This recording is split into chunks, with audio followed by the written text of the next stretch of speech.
जब महेंद्र अपने छोटे भाई लखन के बारे में साधु महाराज से पूछता है तो साधु जी लखन के उनके पास आने से लेकर दैत्य दंभिकासुर के पास जाने तक का सारा वृतांत कह सुनाते हैं। सारी बात सुन महेंद्र महात्मा जी के चरण पकड़ लेता है और कहता है, हे साधु महाराज, आप तो सर्वज्ञानी हैं। जब आपको दैत्य दंभिकासुर के रहस्य के बारे में पता था तो अवश्य आप ये भी जानते होंगे कि लखन का यहाँ से जाने के बाद क्या हुआ। हे महाराज, कृपया मुझे बताए कि आगे क्या हुआ। तब साधु बाबा गंभीर स्वर में बोले, हे वत्स, आगे वही हुआ जिसका मुझे पहले से ही भय था। मैंने लखन को जाने से पहले बार बार समझाया था और उसे अच्छी तरह से उस दुष्ट दानव की शक्तियों से अवगत भी करवाया था, पर उसने मेरी बात नहीं मानी और अपनी पत्नी को बचाने के लिए उस दैत्य से भिड़ गया। फलस्वरूप उस धूर्त दानव ने छल कपट से उसे भी पत्थर का बना दिया। इतना सुनते ही महेंद्र को कांटो तो खून नहीं, उसका चेहरा एकदम से पीला पड़ गया और हल्क सूख गया। कुछ दिन पहले ही तो उनके पिताजी उन्हें छोड़कर चले गए थे और अब उसे जान से भी प्यारा छोटा भाई लखन भी पत्थर का बन गया। उसकी हालत देख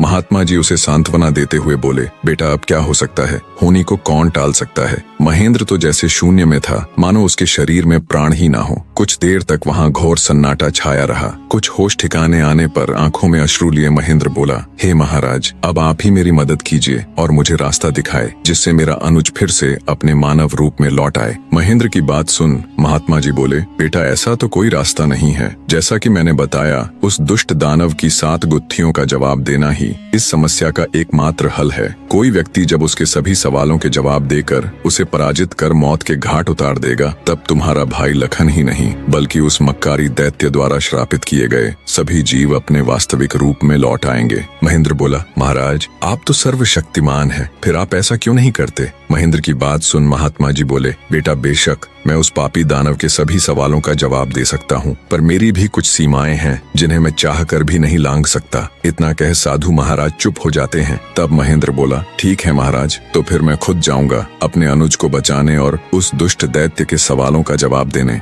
महेंद्र की बात सुन महात्मा बोले, बेटा तुम भी उसका कुछ नहीं कर पाओगे। फलत अपने भाई की तरह उसके जाल में फंसकर पत्थर के बन जाओगे। फिर भी अगर तुम जाने का निश्चय कर ही चुके हो तो एक बात का ध्यान रखना, वो दुष्ट तुम्हें भटकाने की कोशिश करेगा। उसकी बातों पर कोई भी प्रतिक्रिया दिए बिना सीधे उससे बस उसके सवाल पूछना। साधु महाराज के निर्देश सुन महेंद्र जी महाराज कह साधु से विदाई लेकर दैत्य दंभिकासुर की गुफा की ओर चल देता है। कठिन यात्रा करने के पश्चात महेंद्र उस भयानक गुफा के द्वार पर पहुंच जाता है और दैत्य दंभिकासुर को पुकारता है, हे दुष्ट दानव, बाहर आ, मैं आज तेरे सभी सवालों के जवाब दे तेरा काम तमाम कर दूंगा। महेंद्र की बातें जब दंभिकासुर सुनता है तो गुस्से में लाल पीला होकर भागता हुआ गुफा से बाहर आता है।